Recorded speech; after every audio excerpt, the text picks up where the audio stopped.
बिस्मिल्लाहिर्रहमानिर्रहीम। अस्सलाम वालेकुम।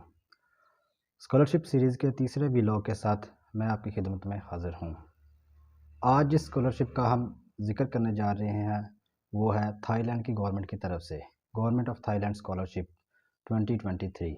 तो चलिए सबसे पहले हम चलते हैं कि इस स्कॉलरशिप से हमें क्या बेनिफिट्स मिलेंगे। तो सबसे पहले ये होगा कि आपकी जो ट्यूशन फ़ी है वो मुकम्मल एग्ज़ैम्प्ट होगी। दूसरे नंबर पे आपकी रजिस्ट्रेशन फ़ीस मुकम्मल एग्ज़ैम्प्ट होगी।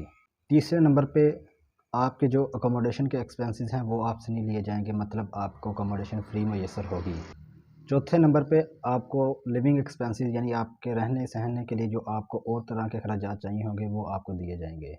पांचवी चीज़ ये है कि आपको थाईलैंड में पढ़ने का मौका मिलेगा और इससे आप एशियन कल्चर को मज़ीद जान सकेंगे, उनकी हिस्ट्री के बारे में जान सकेंगे।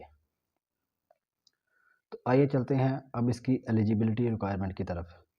जो सबसे पहले इसकी रिक्वायरमेंट है वो है कि जो एप्लीकेंट है वो एशिया से होना चाहिए, भूटान से या असीन यानी association of south east Asian nation या एशिया के किसी भी रीजन से होना चाहिए। दूसरी चीज़ ये है कि उसका जो प्रीवियस एकेडमिक रिकॉर्ड है वो एक्सीलेंट होना चाहिए। तीसरी चीज़ जो है वो ये है कि अगर आप डॉक्टरेट प्रोग्राम के लिए अप्लाई करना चाहते हैं तो आपके पास बैचलर और मास्टर का ट्रांसक्रिप्ट यानी आपका एकेडमिक रिकॉर्ड सर्टिफिकेट आपके पास होने चाहिए। चौथी चीज़ ये है कि अगर आप मास्टर के प्रोग्राम में इनरोल होना चाहते हैं, अप्लाई करना चाह रहे हैं, तो आपके पास बैचलर की डिग्री और ट्रांसक्रिप्ट या दोनों में से कोई भी एक आपके पास होना चाहिए। पांचवी चीज़ जो एलिजिबिलिटी क्राइटेरिया में आती है वो ये है कि आपकी मिनिमम CGPA जो है वो 3.5 होनी चाहिए, इससे अबव होनी चाहिए, इससे कम नहीं होनी चाहिए। छठी चीज़ जो ये है कि स्टूडेंट को अपना इंग्लिश प्रोफिशिएंसी स्कोर जो है वो सबमिट करवाना पड़ेगा। तो अब चलते हैं जो इसके डॉक्यूमेंट्स रिक्वायरमेंट की तरफ। सबसे पहले ये है कि आप जिस फील्ड में अप्लाई करना चाह रहे हैं उस फील्ड के रेलिवेंट आपका रिसर्च प्रपोजल आपके पास होना चाहिए जो कि मिनिमम 2 पेजेस का हो। दूसरे जो डॉक्यूमेंट है वो ये है कि आपके पास आपके ट्रांसक्रिप्ट और डिग्री दोनों चीज़ें होनी चाहिए अप्लाई के टाइम। तीसरी चीज़ ये है कि आपके पास मिनिमम 2 रिकमेंडेशन लेटर होने चाहिए।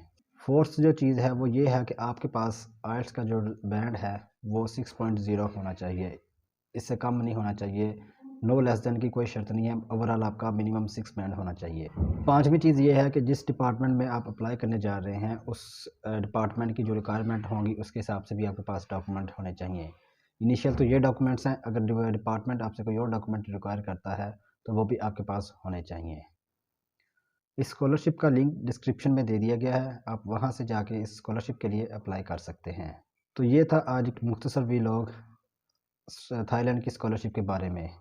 तो मिलते हैं एक नए व्लॉग में एक नई अपडेट के साथ। इजाज़त दीजिए। अल्लाह हाफिज़।